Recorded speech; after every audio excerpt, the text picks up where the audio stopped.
Hello everyone, আজকে নিয়ে এসেছি অ্যাভোকাডোর পার্ট 2। সেদিন তো পাপাকে অ্যাভোকাডোটা স্লাইস করে দিয়েছিলাম, খাইনি, পুরোটাই নষ্ট হয়েছে। সেই জন্য অর্ধেকটা রেখে দিয়েছিলাম যে অন্যভাবে বানিয়ে দেবো। তো আজকে নিয়ে এসেছি সেই রেসিপিটা।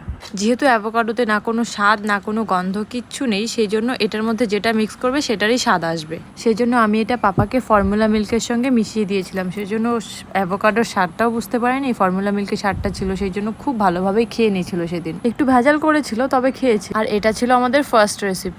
এবার আসা যাক সেকেন্ড রেসিপিতে। এটা আমি বানিয়েছিলাম kind of pancake, exact pancake না যদিও, খেতে কিন্তু এটাও দারুণ হয়েছিল। এটাও আমি একদমই সিম্পলভাবে বানিয়েছিলাম। প্রথমে বানানাটাকে ম্যাশ করে নিয়েছিলাম, আর এভাবে বানানা ফোর্ক দিয়ে ম্যাশ করলে হাতে করার থেকে অনেকটা বেটার হয় আর অনেকটা স্মুথ হয়। আর একইভাবে আমি অ্যাভোকাডোটাও ম্যাশ করে নিয়েছিলাম, তারপর কলার সঙ্গে মিশিয়ে নিয়েছিলাম। বাচ্চারা যেহেতু একটু মিষ্টি খাবার বেশি পছন্দ করে, সেই জন্য আমি কলাটা নিয়েছিলাম। তোমরা চাইলে খেজুরের পাল্পও ইউজ করতে পারো। আর মিশ্রণটা একটু আঠালো হয়ে এসেছিল বলে আমি একটু জল অ্যাড করে নিয়েছি। তারপর প্যানে ঘি স্প্রেড করে ব্যাটারটাকে প্যানকেকের সাইজে এপিট ওপিট করে ভেজে নিয়েছিলাম। আর এত সহজেই রেডি আমাদের অ্যাভোকাডো প্যানকেক।